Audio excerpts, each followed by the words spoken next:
Ahora sí. Ya, les decía que gracias a Dios una vez más por estar en este curso, en este programa.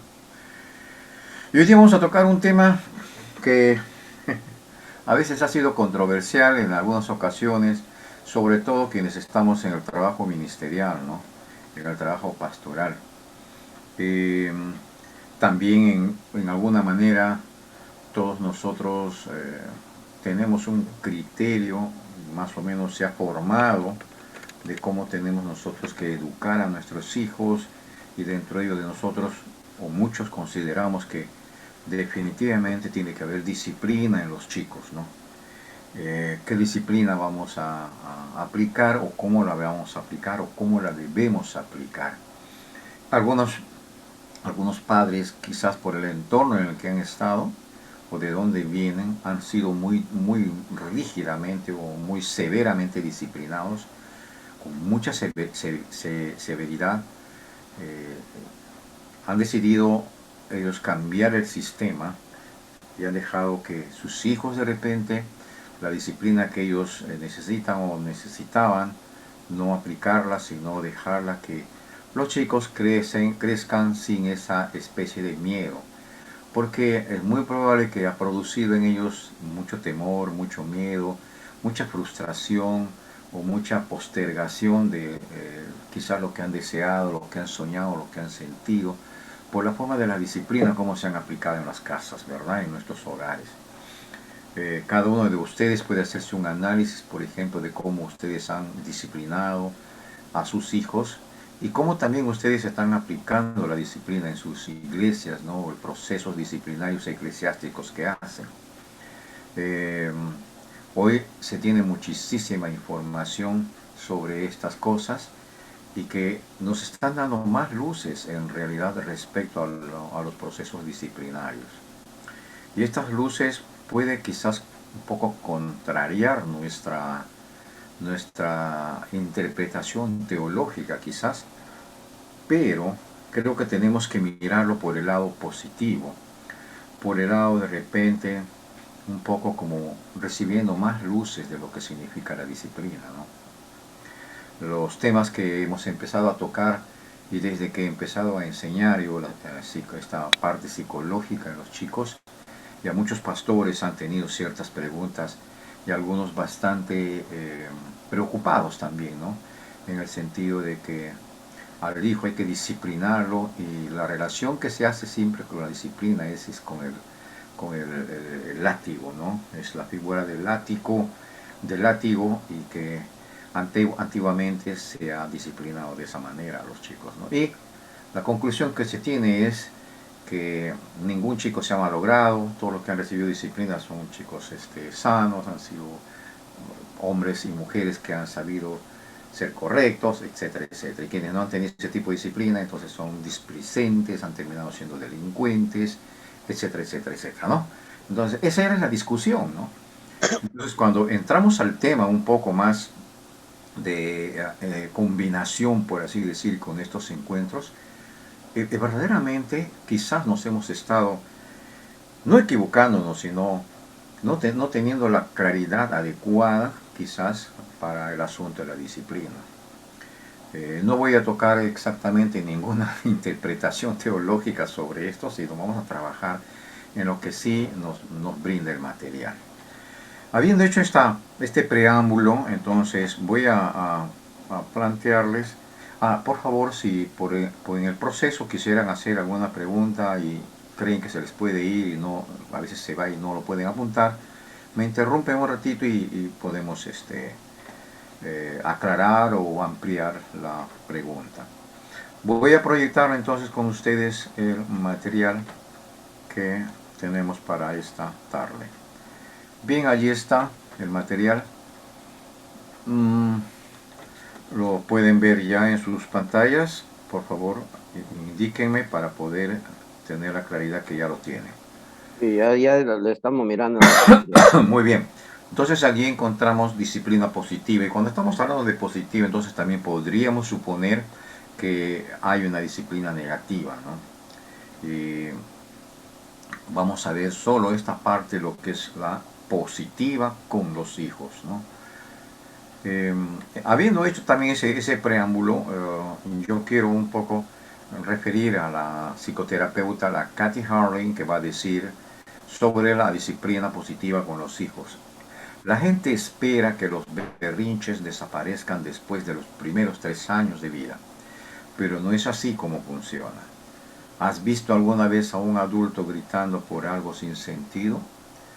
Es una rabieta de niño grande. Los berrinches de los niños y niñas mayores a menudo se cubren en un miedo tácito, frustración, tristeza o ansiedad. O sea, es interesante el acercamiento que hace esta psicoterapeuta para decir que detrás de una actitud, en este caso un berrinche que vemos en los chicos, no necesariamente hay lo que nosotros pudiésemos interpretar. Ella está diciendo ahí, es muy probable que el berrinche está cubriendo allí un miedo tácito, una frustración, una tristeza o una ansiedad.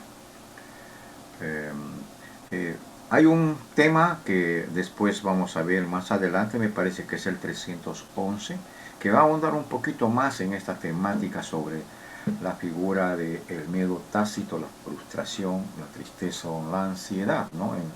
En los berrinches, qué cosa es lo que está detrás de todo esto. Pero un poco vamos a ver también ahora, hablando de la disciplina positiva con los hijos. El texto de Efesios, por ejemplo, en la nueva versión internacional traduce esta porción bíblica, la 6.4, y dice, y ustedes padres no hagan enojar a sus hijos, sino críenlos según la disciplina e instrucción del Señor.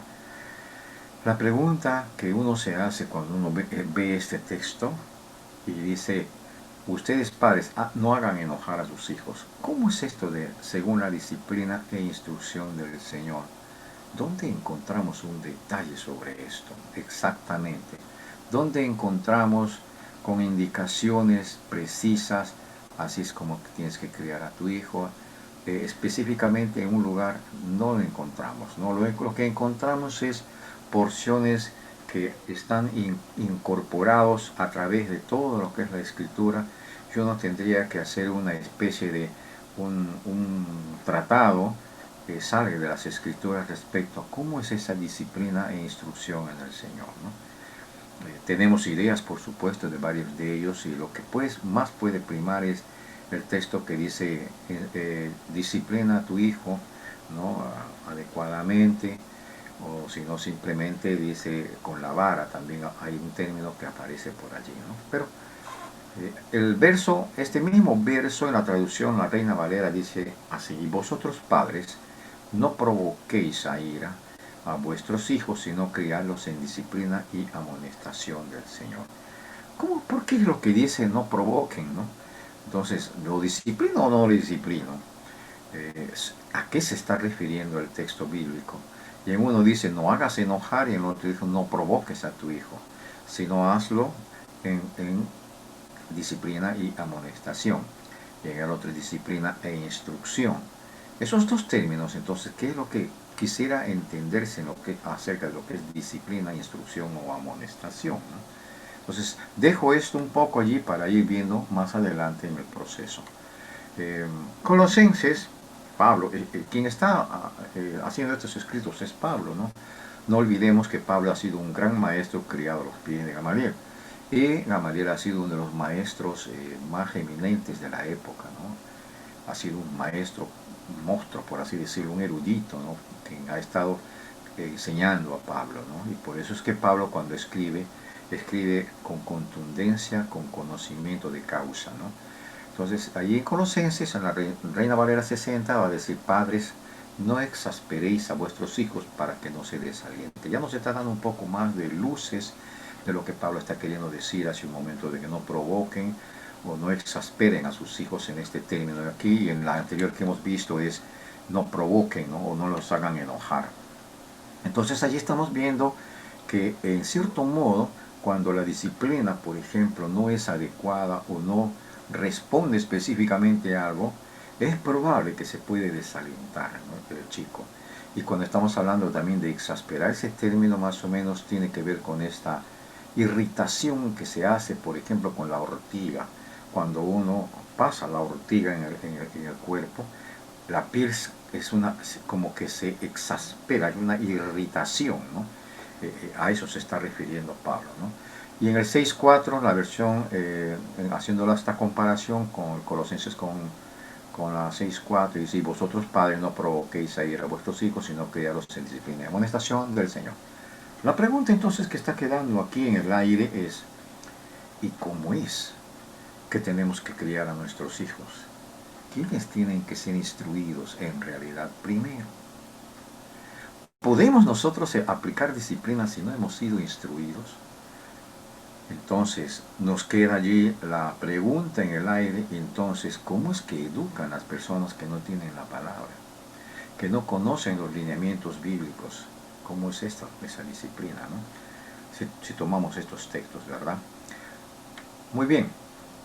Un personaje en la historia, un tal Montgomery, él va a hacer una mención, y aquí frente a este texto, al comentario que hace sobre el texto 3.21 de Colosenses, cuando está diciendo en Colosenses: no exasperéis a vuestros hijos para que no se desalienten.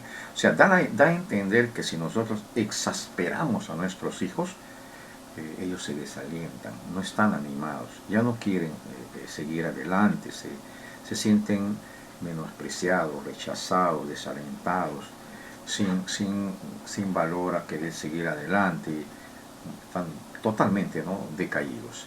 Entonces, ¿qué es lo que tenemos que hacer, ¿no?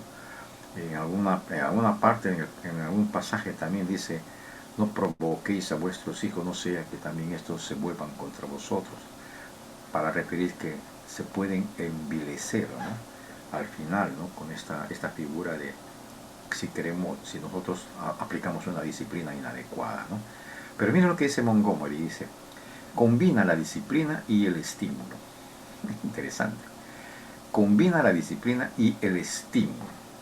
Dice: por lo que un soldado raso del octavo ejército se sentía tan importante como un coronel en cualquier otro ejército. Miren, fíjense lo que decía Montgomery. Montgomery le ponía disciplina a un soldado, pero también a la vez le estimulaba, y este se sentía ser el coronel de ese batallón, ¿no? Entonces, dice: cuanto mejor un padre, tanto más debe evitar el peligro de desanimar a su hijo, dosificándole la disciplina y el ánimo por partes iguales. O sea, si nosotros disciplinamos con terror, disciplinamos con rabia, con ira, no estimulamos en realidad a que la conducta no adecuada se desaparezca, ¿no? O sea, deje de hacerse esa conducta. Esto lo comenta en su comentario este teólogo, historiador, William Barclay, ¿no? Entonces allí el término que otra vez nos hace regresar entonces a Efesios 6.1, y el que hemos visto en el anterior, el 6.4, no será posible hacer una buena disciplina si no tomamos en cuenta el verso 1. O sea, el verso 4 que le está diciendo: ustedes padres disciplinen a sus hijos, ¿no?, como el Señor manda, ¿va? Aquí dice: hijos, obedeced en el Señor a vuestros padres, porque esto es justo. ¿Por qué al comienzo manda a los chicos que obedezcan? ¿Y por qué más abajo responsabiliza a los padres? Es imposible que los hijos puedan obedecer si los padres no hacen una buena aplicación para que haya una obediencia. Y la figura de obedecer aquí en este texto tiene el equivalente a enseñar. O sea, yo tendría que decir: hijos, obedezcan en el Señor a vuestros padres. Es decir, si les han enseñado. Si no hemos enseñado a nuestros hijos, es imposible. El primer cuadro que estamos encontrando en esta enseñanza, que nos va a permitir entrar en el material. Entonces, frente a esto, tendríamos que hacernos preguntas, ¿no? Los niños de 4, 5, 6 o incluso 10 años se desbordan en un montón de lágrimas. Ocasionalmente has tenido que lidiar con gritos de enojo, pataletazos, azotes de puertas, berrinches, tirarte cosas, lo que usted quiera, ¿no? Que nos debe lanzarnos o nos debe poner la pregunta, ¿y habrá niños malos? Yo sé que hay tendencias también que pueden decir que todos los niños, ¿no? Pero la pregunta es en el sentido de, ¿hay niños malos en el sentido de hacer cosas malas porque simplemente se les ocurre de la nada?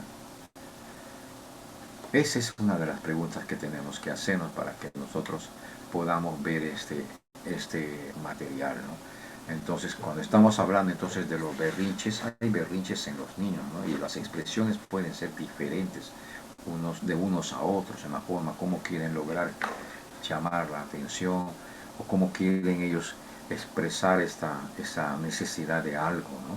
Entonces, unos se revuelcan, otros se agarran del padre, otros golpean, otros gritan, pero otros chillan terriblemente, ¿no? Donde a veces los padres, las madres, las mamás, no saben qué hacer, ¿no?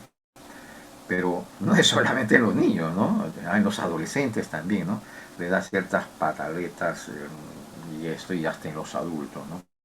Cuando una persona grita a su esposa, es un cuadro de berrinche que tiene del pasado, y cuando la esposa hace lo mismo, igual, ¿no? Son actitudes que vienen de una estructura, que están allí porque hay una estructura.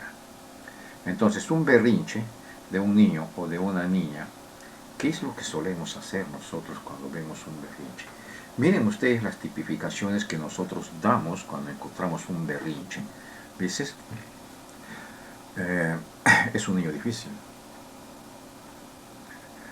es un malcriado, no, es un chico dramático. Otros terminan con esta palabra desagradable para mí en realidad, mañoso. Otros van a terminar diciendo es un niño que tiene problemas emocionales. Y en algunos casos pueden decir todavía es un chico que necesita un psiquiatra, un psicólogo o algo así, ¿no? Y ahí nos da esta pregunta. Entonces, niños y niñas, ¿hay malos? Lo que nosotros podemos decir aquí desde esta modesta tribuna, por así decirlo, que no hay un niño malo. Cuando decimos que no hay un niño malo, estamos refiriéndonos a todos los insumos que reciben los chicos. ¿Por qué vamos a decir nosotros esta figura? Vamos a ver. ¿Por qué? Porque en la mente del niño está la figura de cómo manejar ciertos miedos y ciertos temores. Entonces, cuando el niño nace, todavía hay algunas cosas que no las puede explicar y no sabe cómo explicarlas. Conforme va creciendo, entonces él se encuentra ante estas situaciones inciertas, no viables para este niño. Entonces, como no lo entiende, no sabe cómo manejarlo. Y esa frustración, por así decirlo, transforma, lo convierte en enojo.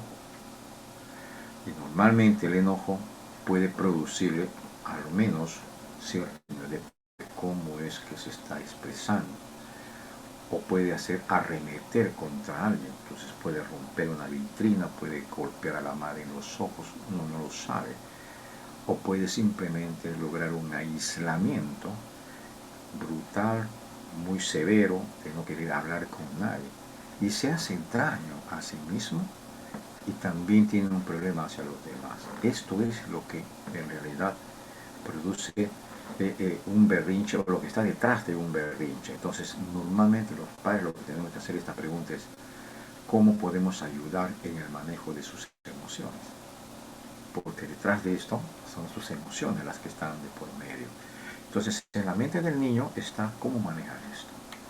Entonces, vamos a ver allí una narración que tiene que ver con esto. Entonces, un poco para darles un ejemplo un poquito más sobre esto, es cuando un niño, por ejemplo, recordando lo que hace poco uno de los pastores compartió en la plataforma, él decía que siempre han estado muy unidos con su hijo y tuvo un accidente el niño. y fue llevado a la clínica. Y cuando llegó a la clínica lo separaron del padre. Esa separación de ver personas extrañas que le llevan en una camilla, no supo cómo traducirlas en preguntas, el niño. Y lo que hizo el niño es llorar. Y a través del llanto, él pedía una especie de socorro, auxilio, sobre lo que no podía identificar y no podía describir lo que estaba pasando en ese momento. ¿Y qué es eso? Miedo y temor. Entonces allí se expresa una especie de berrinche a través del llanto. El papá en su desesperación no supo qué hacer porque los médicos no le permitieron entrar. Particularmente, yo conociendo estos detalles, no hubiera dejado nunca que el niño de esa edad se quede solo por mucho tiempo. Dice que el niño lloró desde las 8 de la noche hasta el día siguiente, no paró. El niño lloraba y lloraba. Y a partir de allí se establece un trauma en el niño. El chico ya tiene 22 años y todavía no ha logrado superar aún cuando se ha estado haciendo acompañamientos psicoterapéuticos con el chico. Es muy probable que no se ha llegado justamente al quiebre de esa vez o de ese momento, cuando inició esa circunstancia. Entonces, ¿qué es lo que no estamos entendiendo aquí, no hemos comprendido? Es que el niño se está enfrentando a miedos. Y una manera de querer expresar algo es a través de esa actitud, de en su limitación. Por eso decimos, el niño no es que sea malo, simplemente reacciona frente a lo que no sabe cómo manejar sus emociones. Entonces, vamos a ver aquí una de las narraciones y vamos a ver aquí está el cuadro dentro de esta ilustración que vamos a ver. Mateo es un niño de 5 años que ustedes ven aquí jugando con su Lego. Aquí vemos a papá que está en este momento viendo su partido de baloncesto. Y aquí hay dos niños más que están aquí. Patricio de 8 años, es hermano de Mateo, el que está aquí de 5 años, y Chames, que es el amigo que vino a visitar a Patricio, porque son amigos también de 8 años. Entonces ellos estaban jugando los tres y en algún momento ocurre algo. Así es que voy a pedir por favor que alguien se ofrezca para hacer la lectura. ¿Sí? Es posible que alguien pueda ayudarnos en la lectura. ¿Alguien quiere hacerlo? Vamos, ¿alguien puede hacerlo? Ya Rolando, ok. Muy bien, Rolando Ácaro, ¿no? Sí. ¿Sí? Ok, Rolando, vamos. Eh, ahí está. ¿Se puede ver la diapositiva bien o Sí, no? sí, sí. Sí, sí, sí. Ok, allá Eh, está. la ilustración dice, Michael oía voces cada vez más fuertes en la habitación de sus hijos, pero estaba bien, a ver, Sí, Ya, sí. ya, pero estaba viendo el partido de baloncesto en la tele. Eh, un ratito voy a suprimir algo acá. Oh, perdón.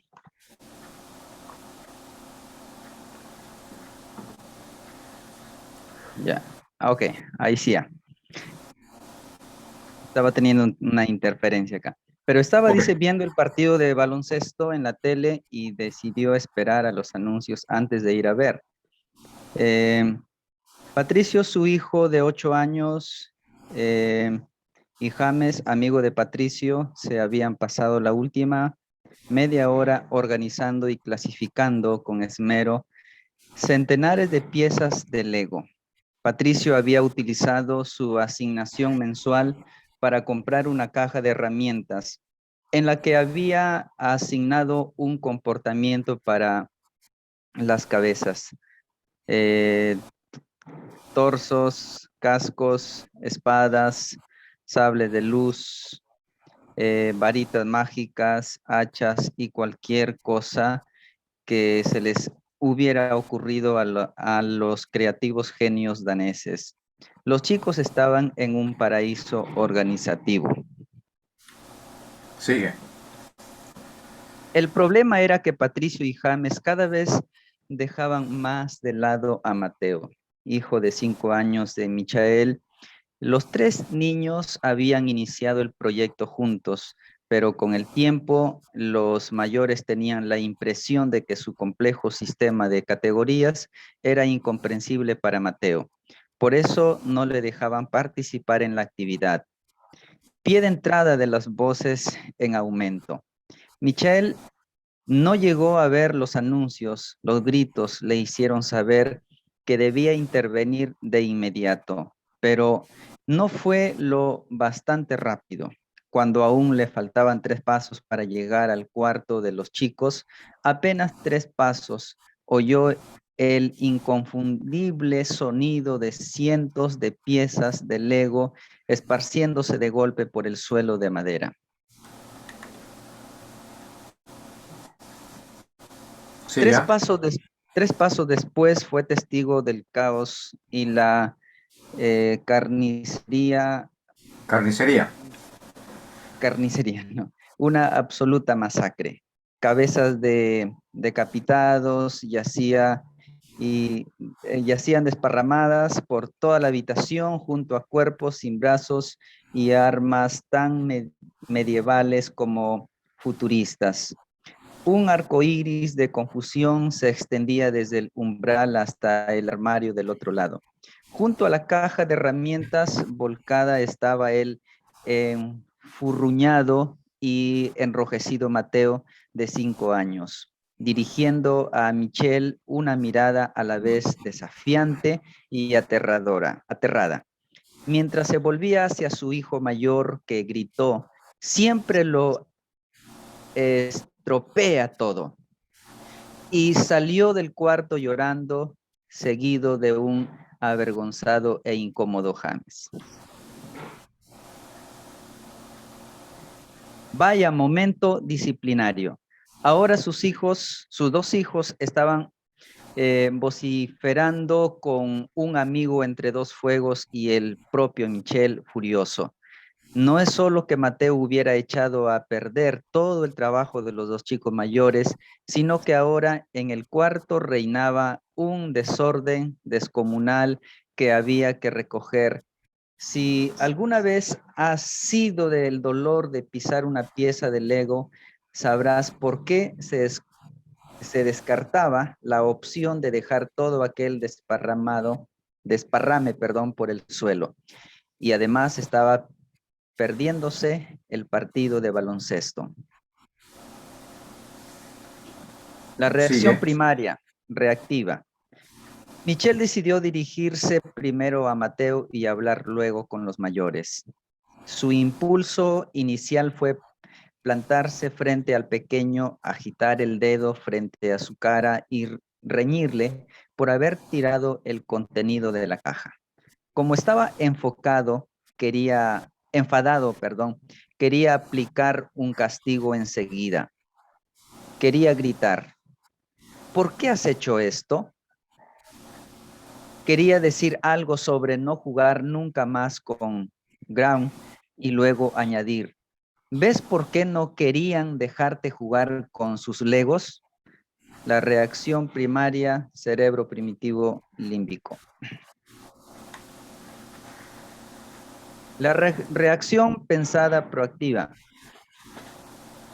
Por suerte, no obstante, la parte pensante de Michelle, su cerebro superior, asumió el control y le permitió abordar la situación desde una perspectiva de cerebro pleno, lo que provocó el planteamiento más maduro y empático fue su reconocimiento de cuánto le necesitaba su hijo pequeño justo en ese momento. Michelle debía encarar la conducta de Mateo desde luego. Y claro, lógicamente, la próxima vez tendría que ser más proactivo y hacerse cargo de la situación antes que se descontrolara. Debía ayudar a Mateo a pensar en cómo se sentiría Patricio y a entender que las acciones a menudo tienen un efecto significativo en otras personas. Todas estas enseñanzas, toda esta redirección eran absolutamente necesarias. La reacción pensada, proactiva, cerebro pleno. La reacción pensada proactiva, pero no en ese preciso instante. En ese preciso instante, lo que hacía falta era conectar. Mateo estaba totalmente desregulado desde el punto de vista emocional y necesitaba que su padre aliviara sus sentimientos heridos, su tristeza y su enfado. Todo ello derivado de haber sido censurado por ser demasiado pequeño para entender y de haber sido excluido. No era el momento de redirigir, enseñar nada, ni hablar de normas familiares o respeto por la propiedad de otros. Era el momento de conectar. Primero su trabajo, cerebro, primitivo, emocional, conectar emocional. Primero se trabaja, era. Ujú. Sigue. La reacción pensada, proactiva, conectarse padre e hijo. Así que Michelle se arrodilló y abrió los brazos y Mateo se acomodó en ellos. Michelle lo abrazó mientras el niño sollozaba, le frotó la espalda y no dijo nada salvo algún ocasional. Lo sé, colega, lo sé. Al cabo de un minuto, Mateo lo miró con los ojos brillantes de lágrimas y dijo, he tirado los legos. En respuesta, Michelle se rió un poco y dijo, me parece que has hecho algo más que eso, muchacho. Meta, analizar la situación. El hijo logra analizar la situación.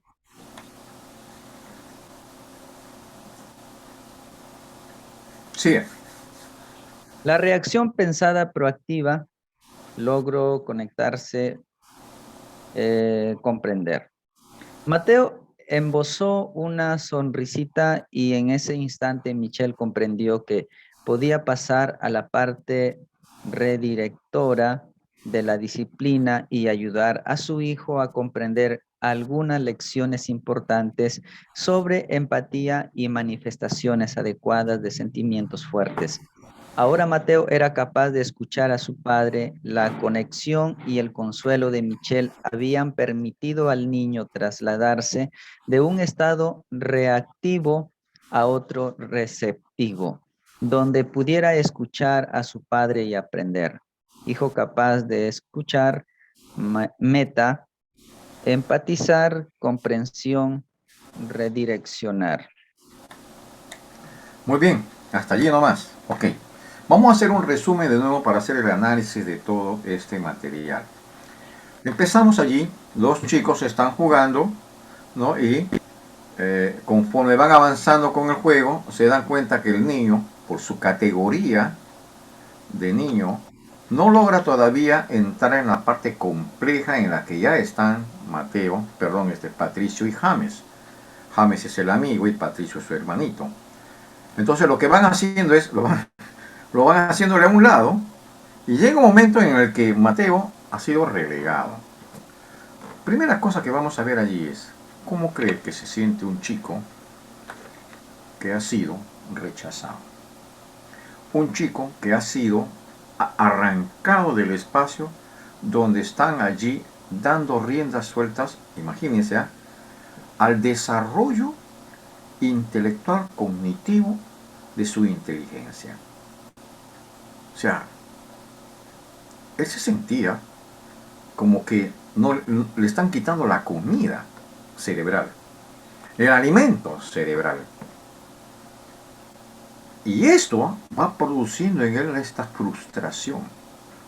Cuando va produciendo esta frustración, una de las primeras preguntas quizás que dice, no entiendo. Por supuesto que no entiende. Porque este es un complejo desarrollo que va ocurriendo simultáneamente en el proceso de desarrollo en los niños. Que a él le faltaba todavía 2 años más en este proceso. Que no se puede explicar.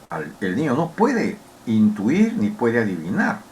Y los hermanos tampoco, en este caso el hermano, los otros niños tampoco le podían explicar. Porque ellos estaban manifestando aquello que ya han alcanzado en este proceso de desarrollo que él no lo tenía. Y al no tener esto, no se daban cuenta tampoco que ellos estaban dañando al chico frente a esa necesidad de desarrollo también. Y lo relegan. Y aquí va lo que estamos nosotros estamos desde un comienzo hablando sobre lo que es los berrinches.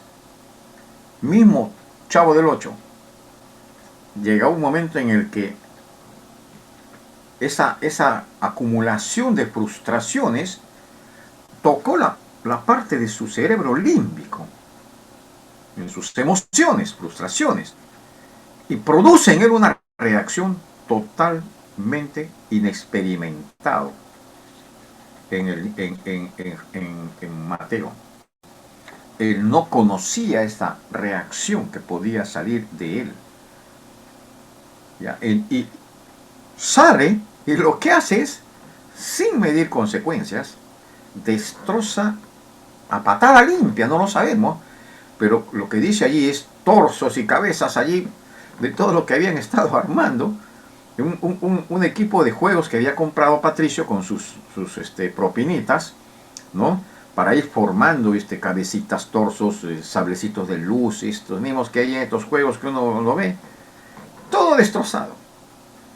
¿Cuál habrá sido la ira del niño? De que destrozó todo. Pero muy bien. Pero nada ocurre de un momento a otro. Todo eso va teniendo un proceso. Es muy probable que él quería incorporar también parte y él lo decía, no lo hagas así. Por favor, no te metas en esto. Nosotros estamos construyendo. Y ese lío estaba escuchando papá.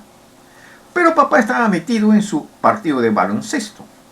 Y él dice, voy a esperar que llegue el réclame. Cuando llegue el réclame me iré a ver.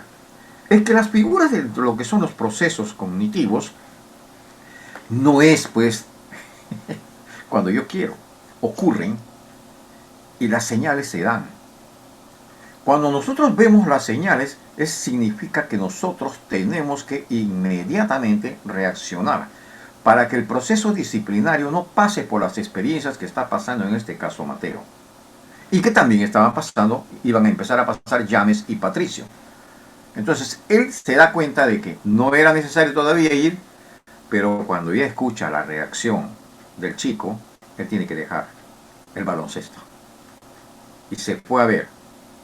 Y ya la cosa era terrible, no era una masacre, como dice allí la narración.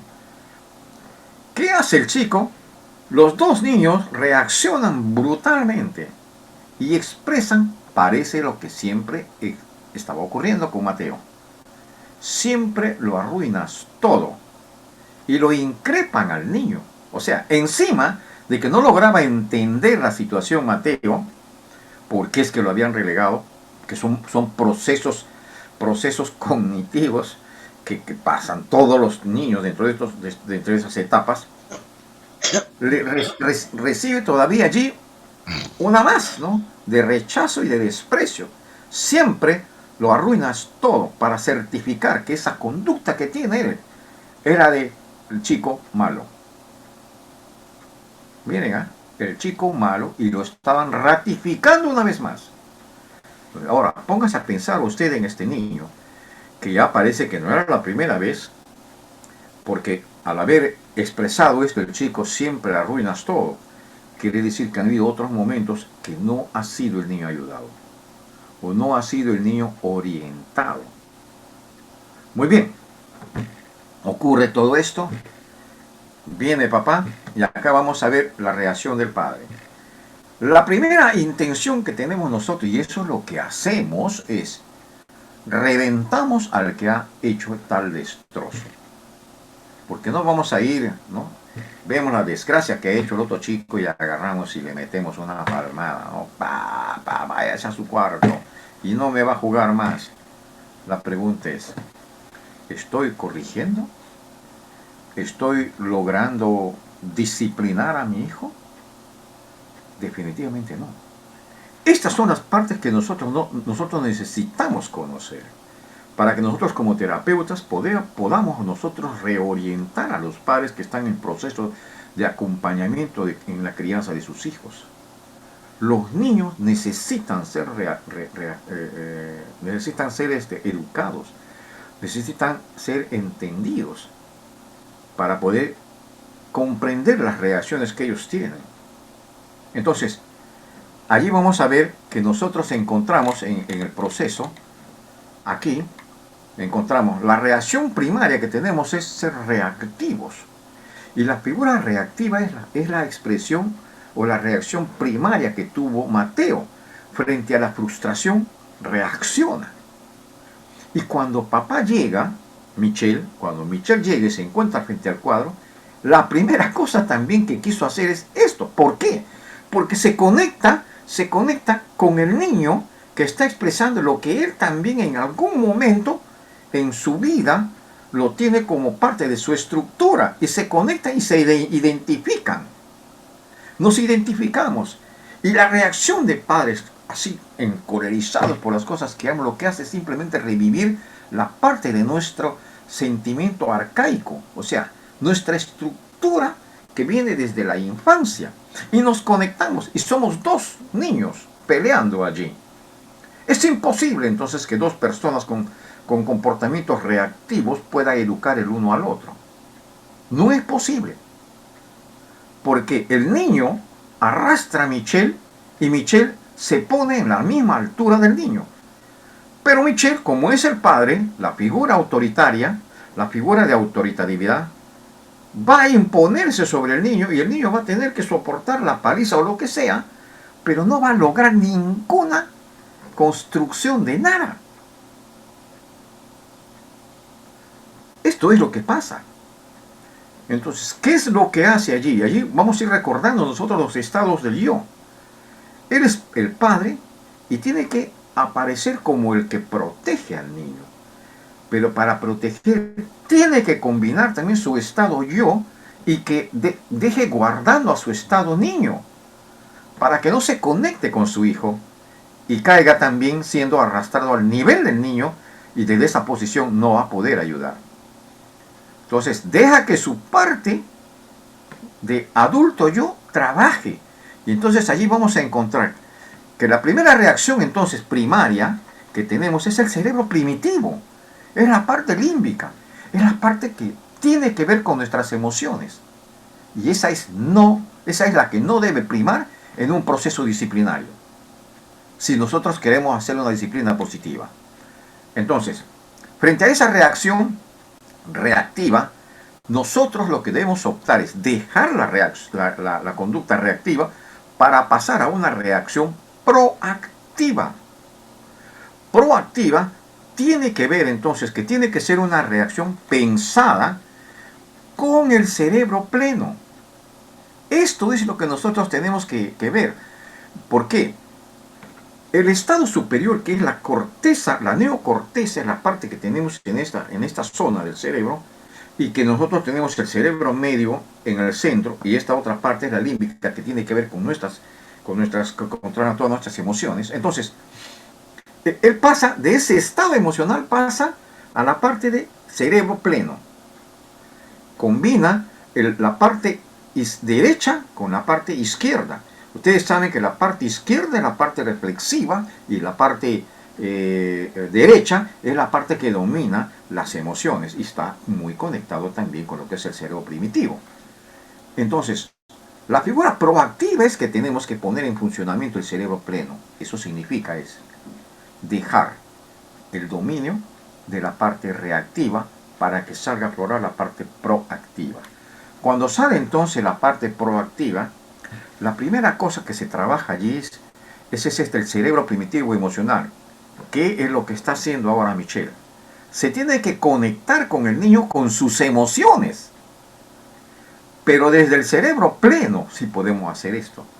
Pero si nosotros queremos conectarnos con nuestras emociones, así también siendo reactivos con el niño, es imposible. Nosotros tenemos que desde el cerebro pleno conectarnos. ¿Hacia dónde? Hacia el niño sobre sus partes emocionales. Cuando el niño es conectado en su parte emocional, ¿qué es lo que pasa con el niño? ¿Cuál es la reacción de Michel? ¿Qué es lo que he identificado en esto?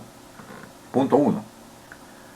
Identifica allí que el niño no tiene respuestas frente a las a los códigos que tiene un niño de 8 y un niño de 5. Por lo tanto, no llega a comprender el complejo sistema que ya se va desarrollando en los niños conforme van creciendo. Primera cosa. La segunda cosa que encontramos aquí es que lo que él hace es simplemente deja que el niño reciba las respuestas a esas reacciones. Pero para conectarse, él tiene que ser empático. Y él le abre los brazos porque se da cuenta que él necesita respuestas. Él ha sido rechazado. Ninguna persona, ningún ser humano, ni aun cuando es niño, quieren ser rechazados. Primera cosa. Segunda cosa, ningún niño, ningún ser humano quiere sentirse que no es parte de un todo. Ningún ser humano, ningún niño quiere sentir que no contribuye. Fíjense toda la complejidad que está allí enmarcado en las reacciones de un niño. O sea, cuando un niño está incorporado, se siente bien. Cuando un niño sabe que aporta, se siente bien. Cuando un niño sabe que es reconocido, se siente bien. Entonces las condiciones de desarrollo cerebral son plenas. Pero cuando no hay ninguna de estas tres cosas, que aporta un sistema, que es reconocido y que tiene ideas también, entonces hay esa reacción. Pero si hay esas, está bien. ¿Qué es lo que hace el padre? Le abre los brazos porque tenía que trabajar primeramente en la parte emocional que no le permite al chico pasar a la parte reflexiva. Por eso es que cuando nosotros reaccionamos no permitimos que el chico pase a la parte pensante, a la parte reflexiva, porque censuramos y metemos palo o gritamos y eso bloquea al chico. Lo que tenemos que hacer aquí es lo que hace Michelle. Hace bajar lo que son las emociones a punto cero. A punto cero. Entonces lo que hace es, ok, ven acá, acá está papá, y ven, te voy a consolar sobre lo que has estado pasando. Y eso puede parecer como que es algo así consentidor. No, no es así. Estamos trabajando con el cerebro. Entonces el chico viene, llora y muestra allí sus frustraciones. Y se ve que no ha sido censurado y que está allí papá para orientarle. Una vez que se calma el chico, fíjese, ya las emociones ya no están activadas. No quiere decir que han desaparecido sus emociones, porque todavía están, sino el momento de subida y alteración que ha tenido allí. Ok, una vez que está en el punto cero, se da cuenta de la realidad. Y allí es donde el chico va a decir, he tirado los legos. Y ahí está, ¿no? Aquí encontramos aquí, he tirado los legos. La figura de decir, he tirado el Lego, es el momento en el que el chico sinceramente ha pasado de las emociones a la parte reflexiva. Cuando esto ocurre, el niño abre la parte de su cerebro para poder ser educado, para poder trabajar en ella, para poder construir. Si esto no ocurre, no podemos hacer ningún tipo de construcción. Me encanta, por ejemplo, un pasaje que tiene que ver también entre los judíos, cuando le dice, mira, coman esta comida en la noche entre todos, y cuando vuestros hijos os pregunten, ¿qué es este rito? Ustedes les dirán, ta. ¿Qué cosa es lo que está diciendo ahí el texto bíblico? El texto bíblico está diciendo cuando un chico empieza a hacer la pregunta, ha abierto su cerebro al conocimiento, al aprendizaje, a la enseñanza. Cuando este chico está diciendo, he tirado los legos, es prueba que está abriendo su introspección. Y me gusta lo que dice el padre aquí. El padre se ríe un poquito, como que fuera gracia, no, pero una risita muy suave, para, sin tener que sentirse mal el niño, decirle que no es solamente eso lo que ha hecho. Un poco para ponerle peso a la interpretación que está haciendo él, porque él no ha medido las consecuencias de esto y no las sabe todavía, y el padre le tiene que enseñar allí. Y por eso le dice, me parece que has hecho más que eso. O sea, he tirado los legos, es su primera interpretación, pero no, él ha dañado toda una construcción de ingeniería que estaban, claro, ingeniería en el nivel de los niños, ¿no? Que estaban construyendo, pero no solamente esto, ha producido la frustración en dos chicos. Uno que ni siquiera es parte de la casa, sino que ha tenido que presenciar semejante discusión entre dos hermanos. O sea, se ha dañado allí también emociones. Y esas son las consecuencias que el chico está viendo. Pero el hecho de solamente haber detectado esto que dice, he tirado los legos, en realidad es el primer paso, es la apertura que da el niño para que podamos entrar al proceso. Y allí Michelle le va a decir, me parece que has hecho más que eso, muchacho. Entonces, ¿cuál es la meta? Es analizar la situación. Es que el chico se ubique en el contexto de lo que ha hecho. El niño logra analizar en ese momento solamente una parte, no importa, pero allí empieza el proceso. Entonces, ¿qué está haciendo el padre al comienzo? Se conecta padre e hijo. ¿Qué más encontramos aquí? Una vez que ha logrado conectarse, comprender, pasa al siguiente proceso, que el hijo ahora es capaz de escuchar. ¿Cuál es la meta? Empatizar, comprender y redireccionar. Y allí está el propósito de la disciplina. Una disciplina positiva. Cuando esto ocurre, entonces, ¿qué es lo que encontramos aquí? Es conectarse a través de una relación afectuosa. ¿Para qué? Para sintonizar. Sintonizar en el sentido de ponerse en la situación del niño. Como que los dos hubieran pasado el rechazo, la discriminación, la no participación, y allí, como decir, sentirse sentido, ser visto y comprendido. El chico no puede explicar, papá, me he sentido mal. Es muy probable que algunos niños lleguen a decir esto, y si esto dice, en buena hora, porque está expresando entonces lo que está dentro de sí, pero que en ese momento no lo pude expresar sino a través de una reacción. Ok, ¿qué ha pasado entonces? Ese caos, en realidad en calma, no es tanto necesariamente una calma, sino ha habido un aislamiento en conexión. ¿A qué se refiere esto? El papá escuchó lo que podría pasar. O sea, las reacciones de indisciplina que pueden mostrarse en los niños no necesariamente ocurren de un momento a otro. Siempre hay señales. Y la proactividad tiene que ver con eso, es anticiparse al caos para mantener la calma y a conectarse para evitar el aislamiento. Y él tenía que haber hecho eso. Pero él ha preferido el baloncesto y esperar el momento del réclame para después ir a ver. Pero no es así. Entonces quiere decir que en la disciplina la proactividad tiene que ver con la anticipación. Esto es lo que nosotros tenemos que ver. El objetivo de la disciplina entonces es interesante en la anticipación. Pero ¿qué es lo que en realidad se logra? Queremos alcanzar. Y ahí es donde tenemos que allí un poco tener claro esta parte. ¿Qué queremos conseguir? Dos cosas. Cuando el niño dice, me parece que lo he tirado todo, dice, ¿no? Entonces, no es que le pareció, esta figura es que él se anuncia como el cooperante, se anuncia como la persona que se está dando cuenta de lo que ha hecho.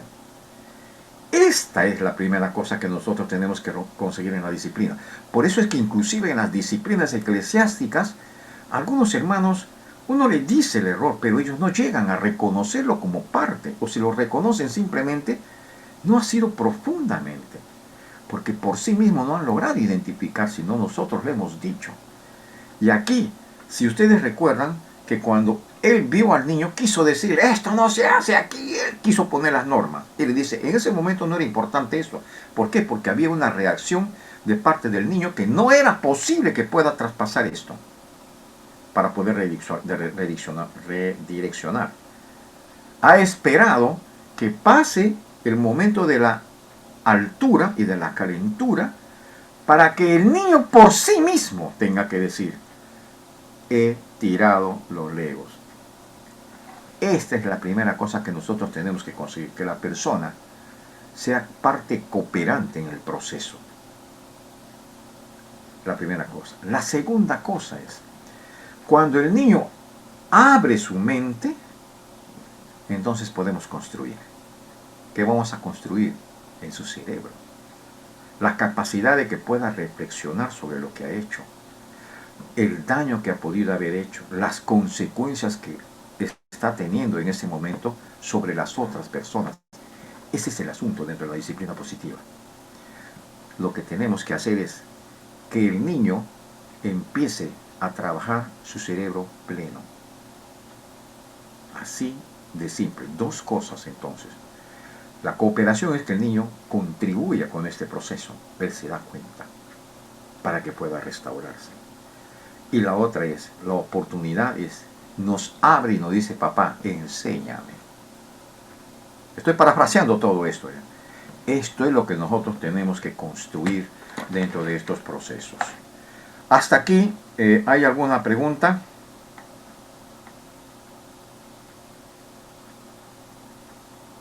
¿Alguien quiere hacer alguna pregunta?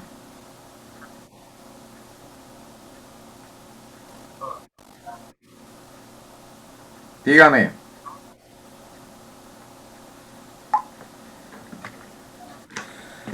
¿Sí? ¿Alguien quiere preguntar? Si no, vamos a seguir, ¿ah?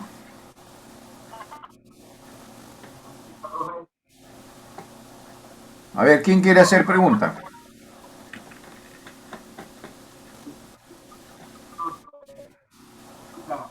No estoy escuchando. Ay, se está cortando.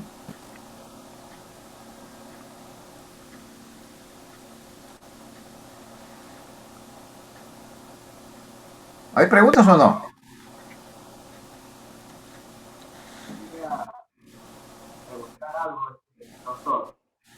Dígame. Abel.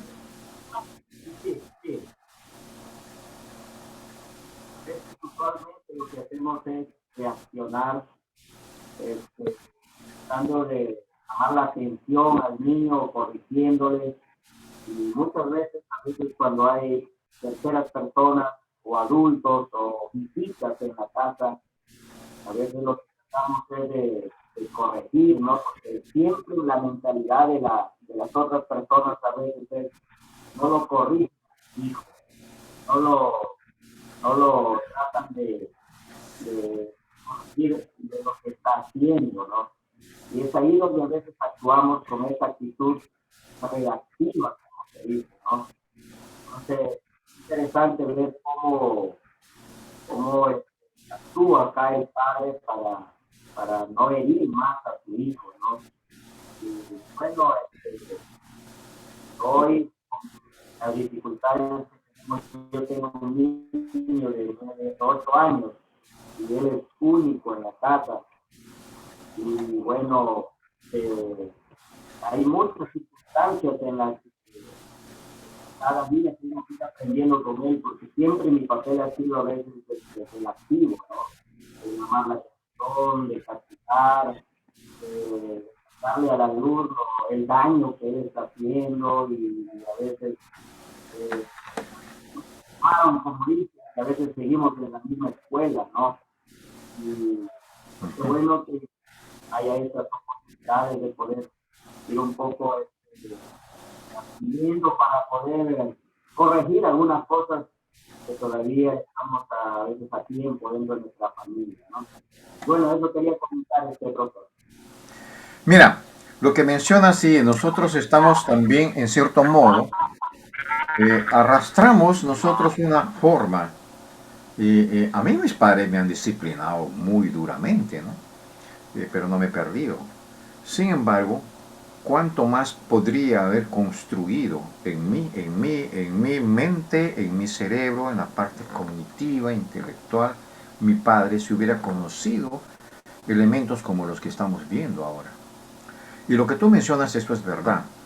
Hay casos, por ejemplo, en las que las mamás ya no tienen cómo corregir al niño, no saben cómo corregir. Entonces, cuando están las visitas y el niño expresa de nuevo esta conducta inadecuada, lo que hacen las mamás es, delante de las personas, para hacerle pasar vergüenza, pensando que a través de la vergüenza el niño puede corregirse, son allí disciplinados. Y no logran necesariamente conseguir esto. Porque lo que el niño va a hacer es, se va a sentirse humillado y denigrado. Y después, cuando el chico crece a los 13, 14, 15, 16 años, se vuelve sumamente reactivo contra sus padres. Y terminan algunos yéndose de la casa o buscando a alguien que escuche esta parte de lo descontado en su vida. Y al primer chico que encuentran, se entregan completamente. Y luego terminan adolescentes siendo embarazadas. Y su dolor va en aumento porque no va a pasar, no va a solucionarse esto, ¿no? Porque el chico, cuando ve que la chica ha sido embarazada, lo que hace simplemente se va y termina pasando otra experiencia desagradable el chico o la chica. Eso lo hemos visto. O también los niños lo que hacen es, en el momento que están las visitas, por ejemplo, se dan cuenta que están siendo como despreciados, se dan cuenta como ellos están interpretando esto y creen que tiene más atención la persona que viene de visita antes que ellos. Y lo que hacen ellos, entran irrumpiendo en la visita e interfiriendo para decir, mamá, yo estoy aquí también, soy importante, pero veo que pones más atención a la visita que a mí. Claro, no lo dice en esa manera, sino a través del comportamiento está comunicando esto. Y en ese momento la mamá, enojada, lo manda a su cuarto y se avergüenza más. Yo creo que hay algunas cosas que sí podríamos, en cierto modo, hacer una disciplina positiva. Si nosotros nos vamos a la narración que hemos tenido ahora, los dos chicos salen del cuarto. O sea, no está James y no está Patricio. Y se queda el papá solo con él. Porque si hubiera presenciado que le abre los brazos al niño para poder entrar en su parte de su cerebro pleno, Patricio hubiera sentido que ese es el niño consentido y él ha sido desplazado. Porque inmediatamente esa iba a ser la reacción de él. Sin embargo, por lo que encontramos allí, inducimos que él se queda solo. Y una vez que ha hecho el proceso, tenía que continuar el proceso juntamente con el niño para restaurar y reconstruir lo que ha pasado con el hermano Patricio y también con James. Si no ha hecho ese proceso, el padre aquí, Michel, ya perdió. Entonces todo lo que ha podido haber empezado necesariamente le puede ir en contra, ¿no?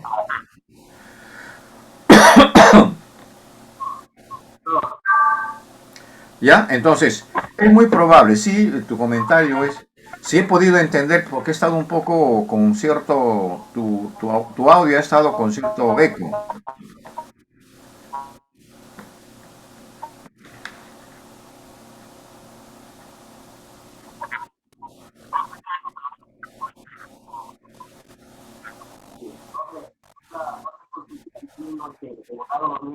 De esa manera, yo debo actuar como padre y acercarme a él, aunque el niño no exprese ninguna palabra. No entendí, a ver,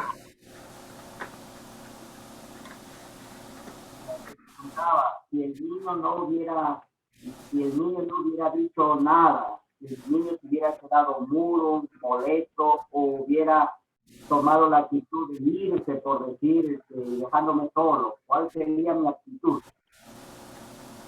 En el caso de la narración que hemos visto,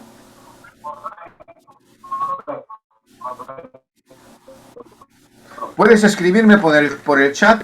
De repente por ahí puedo entender un poco más lo que tú me estás mencionando.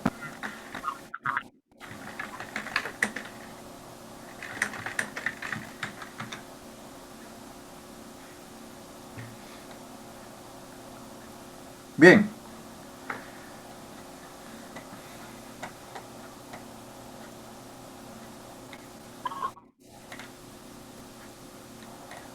¿Seguimos? A ver, ¿estás escribiéndolo o no puedes? Ok. Tiene un eco que no puedo entenderte lo que me estás planteando. Porque tengo un audio para poder escuchar el link.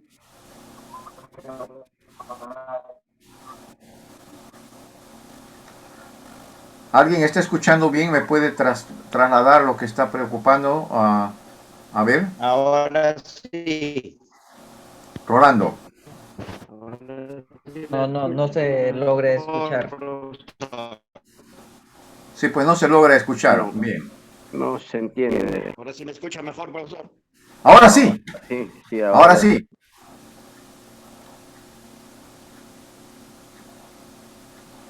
Vamos a ver, ahora sí. No sé qué has hecho, pero...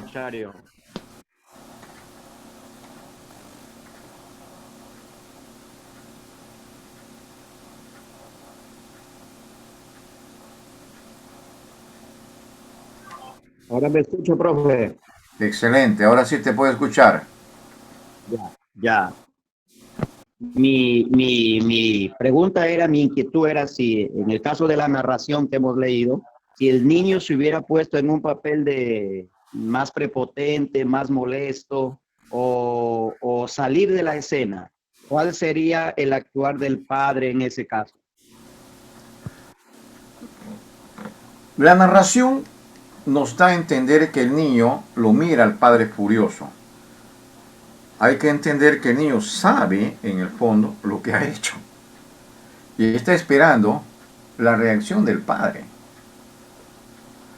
Entonces, no da pie o no da la posibilidad de que el niño necesariamente se vaya corriendo. Por lo que yo encuentro en el tenor. Si el niño hubiera salido corriendo, es muy probable que el padre es un padre sumamente violento y el niño cuando lo ve se asusta y sale corriendo. Lo que él tendría que hacer es dejar que el niño corra y luego buscarlo de manera apacible. A ver, Michelle, ¿qué ha pasado, no? Y acercarse de manera muy pausadamente.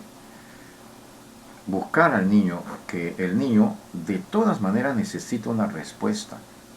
Necesita respuestas. No quiero imaginar, si un niño corre es porque hay algo más que habría que analizar en el comportamiento del padre, ¿no?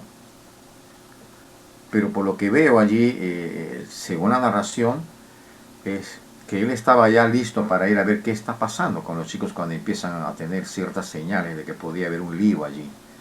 Pero él se deja llevar por su baloncesto si no va al momento que atiende al niño, ¿no? No podría decirte, pero yo tendría la posibilidad de que si un niño sale corriendo, entonces uno tiene que en cierto modo ir detrás de él pausadamente sin mostrar en nosotros la conducta reactiva, ¿no? Sino procurando ser proactivo, ¿no? Los niños se intuyen, porque aquí lo que hace el padre es se arrodilla y se pone al nivel de él. Entonces esto un poco a corta distancia. Cuando alguna vez tuve la oportunidad de aconsejar a una madre respecto también a un berrinche que tuvo el niño en una casa, en un momento jugando con su niño, ella me preguntó qué debía hacer. Yo le dije, tú tienes que anticipar al niño sobre las cosas que van a ocurrir. Entonces, y tienes que ponerte al nivel del niño. Y cuando ella supo que iba a venir la niña con quien el niño tuvo cierta reacción reacia contra esta niña, ella se puso en su nivel y habló en el mismo nivel con el niño. Y le dijo, va a venir a visitarte fulano de tal. Y el niño se puso recio, como diciendo, no apruebo, no lo quiero ver a esta persona. Entonces, otra de las preguntas que me pidió la mamá y me dijo, ¿y qué le digo? Entonces yo le tuve que decir, yo no soy la mamá. Tú tienes que ser creativa y uno tiene que empujar a las personas. ¿Por qué? Porque son ellos los que conocen y saben cómo manejar a sus niños. Porque yo puedo darle una pauta en relación a una experiencia que uno puede haber tenido con otra persona, pero que no va a funcionar necesariamente con la otra, porque los contextos son diferentes. Entonces yo le dije, tú sé creativa con el niño, tú tienes que ser creativa. Entonces cuando ocurrió esto, le dijo al niño que iba a venir este niño y se puso reacio, y allí ella estaba confirmando lo que yo le dije, porque ella me decía, mi hijo se ha comportado de manera mañoso. Yo le digo, ¿por qué dices que es mañoso? Y me explica todo el asunto, ¿no? Y cuando yo le digo, no, el niño está diciéndote que no lo quiere ver esa niña. Y ella no me quiso creer. El niño está reaccionando frente a la niña. No lo quiere ver. Quiere que le botes de tu casa. Pero no ha sabido cómo decírtelo. No ha sabido cómo expresar. Entonces allí cuando le pregunta esto y el niño reacciona en la manera como si se puso recio, ese rojo y dijo, no, dijo, ¿no? Ella comprueba la primera tesis que le digo. Y cuando ella comprueba esto, entonces empieza a trabajar para hacer el proceso en sus emociones y que pueda trabajar de tal manera que el niño pueda aceptar a la niña. Y se acuerda que la niña siempre venía con algo para comer y que al niño le gustaba. Cuando le presenta la alternativa, el niño baja en sus tensiones emocionales y se apertura. Y le dice, ¿te gusta cuando yo trae el tal? Él relaciona y como el niño tiene la parte de su yo natural, el niño natural, él dice, sí, le dice, me gusta. Pues ella viene y trae esto y comparte contigo. Ella comparte contigo porque ese es su yogur de ella y trae y te da un poco a ti. ¿Te gusta? El niño dice, sí. Ya ves, ella va a traer también yogur y ella va a compartir. ¿Tú puedes hacer lo mismo? Recién el niño, construido esta parte, reaccionó y dijo, sí. Y cuando me vino a dar los resultados de lo que ella había hecho con el niño, me comenta la mamá que el niño se había comportado como nunca antes con esa niña, porque era una especie de anfitrión en la casa, llevando a la niña, presentándole todos los juguetes que tenía. Y le decía, ¿quieres jugar con esto? Claro, o sea, no le decía porque no hablaba muy bien, ¿no? Pero le llevaba a los juguetes. Entonces, yo creo que nosotros tenemos que ver la forma de cómo nosotros somos proactivos. No creo que un niño pueda ir corriendo cuando tú muestras una conducta que el niño lo interpreta y sabe los niños cómo se comportan los padres. Y lo va a relacionar inmediatamente.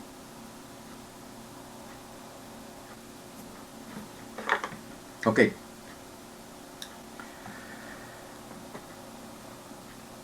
Gracias.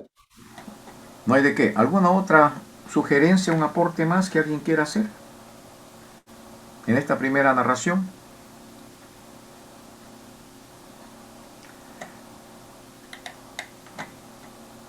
Bien, ¿ustedes tienen en la pantalla todavía la diapositiva o no? Sí. Ok, vamos a continuar entonces con la diapositiva. Ok.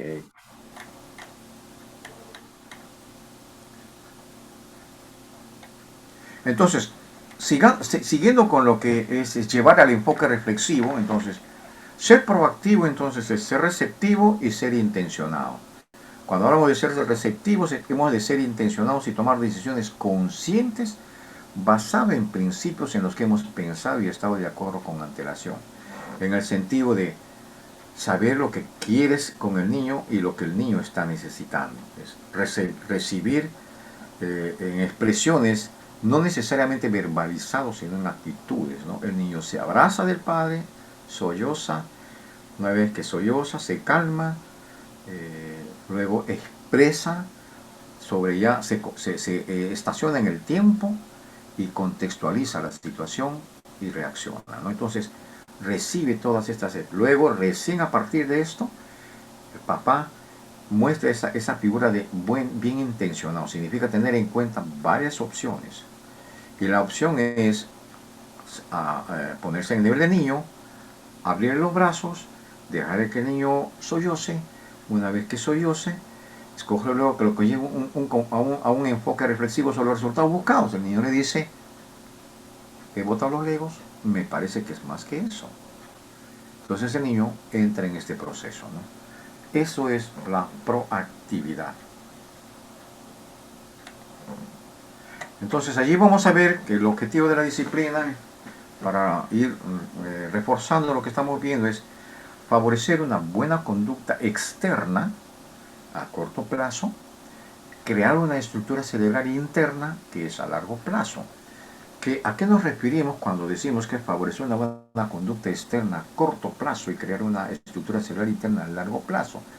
O sea, si yo aplico, por ejemplo, una corrección represiva sobre el niño, yo puedo conseguir una conducta a corto plazo, pero no trabajo en la otra parte.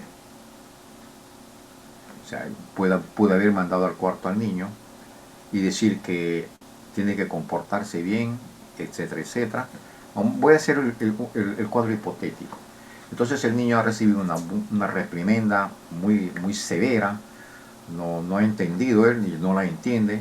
Vuelven a jugar los niños y ahora el niño se ve frustrado mirando cómo los otros juegan. Entonces quiere participar, sabe que si participa le van a echar, y si le echan entonces él va a enojarse de nuevo, pero recuerda allí el castigo y él corrige la conducta, ¿no? Represivamente, a corto plazo, pero no ha logrado entender. Y llega un momento en el que se va a olvidar del castigo y se va a volver a frustrar nuevamente, y como retirándose, estoy haciendo una especulación, como retirándose del lugar donde no es aceptado, vuelve a patear y esta vez corre y se va a esconderse para que papá no le vuelva a castigar. ¿Por qué? Porque ha logrado momentáneamente una conducta, pero que después, frente a la abundancia de lo que significaría la represión cada vez más abundante en el niño, va a hacer entonces que se olvide de este castigo y va a repetir la conducta. En cambio, si se trabaja a largo plazo y el papá logra, por ejemplo, reeducar al niño de que el nivel que ellos estaban jugando entonces era no para su nivel, pero de una manera adecuada, y él puede interferir en ello, que cuando ellos están jugando, él puede también participar, el papá, con el niño para que vaya jugando y enseñando los procesos que están haciendo los otros chicos, está construyendo en él. Entonces él logrará entender y decir, por ejemplo, se me ocurre algo, ¿no?, en el que diga el niño: ¿les puedo yo ayudar en esto otro más sencillo? Pero también significa que he hablado con los otros. Háganle participar al niño en las partes que sí logra entender y que se vaya haciendo una especie de cooperador con los otros niños en aquellas cosas que sí puede hacer él. Entonces él puede ir en ese proceso aprendiendo también con los niños y no teniendo que molestarse sobre las cosas que todavía no puede lograr. O sea, es ir trabajando esto. O sea, la figura de reeducar entre los niños de diferentes edades es un proceso y necesita atención de parte de los padres. Pero si no tenemos también la orientación, es un poco... Entonces, a eso se está refiriendo cuando hablamos de corto plazo y largo plazo. Entonces, en última instancia, la disciplina viene o tiene que ver con la enseñanza. Tenemos que enseñar al niño esos niveles, ¿no? Hacer entender también a Patricio y hacer entender también a Mateo sobre esos niveles, en el lenguaje adecuado, dependiendo de sus edades. Entonces, el miedo y el castigo, ojo, pueden ser efectivos en el momento, pero a largo plazo no sirven de gran cosa, lo que estamos diciendo. Entonces, ¿por qué? El nivel del castigo, por ejemplo, en cierto modo está relacionado con el poder y el control de la disciplina. Siempre recuerdo te voy a sacar chicote, diciendo a un padre a su hijo, ¿no? Entonces el chico sabe lo que es chicote. Escucha chicote y se reprime. Pero el papá siempre tiene que estar amenazándolo. Y en cierto modo es mostrando el poder sobre el que no tiene poder. Entonces el día que el niño tiene la capacidad de tener el poder también, vamos a decir, por eso es que algunos cuando llegan a los 18 años dicen, ya tengo 18 años y tú no me vas a mandar acá. Ya hay una especie de rebelión contra el padre, reta al padre y reta a la madre. Está también posesionándose de los poderes. Entonces no se ha logrado en realidad educar al niño adecuadamente. Entonces, de verdad queremos usar el miedo, el castigo y el llanto como principales motivadores en nuestros hijos. ¿Lograremos nosotros una disciplina positiva con esto? Si así fuera, estaríamos enseñando que el poder y el control son los mejores instrumentos para conseguir que los demás hagan lo que queremos que hagan. Y el día que no hay esto, lo harán. Porque la figura es que nosotros educamos niños y luego tenemos la plena confianza de que cuando tienen o no tienen a aquel que les puede supervisar, ellos lo siguen haciendo. Porque han llegado a comprender que eso es necesario y bueno para ellos mismos. Y quiero poner un ejemplo muy interesante, ¿no?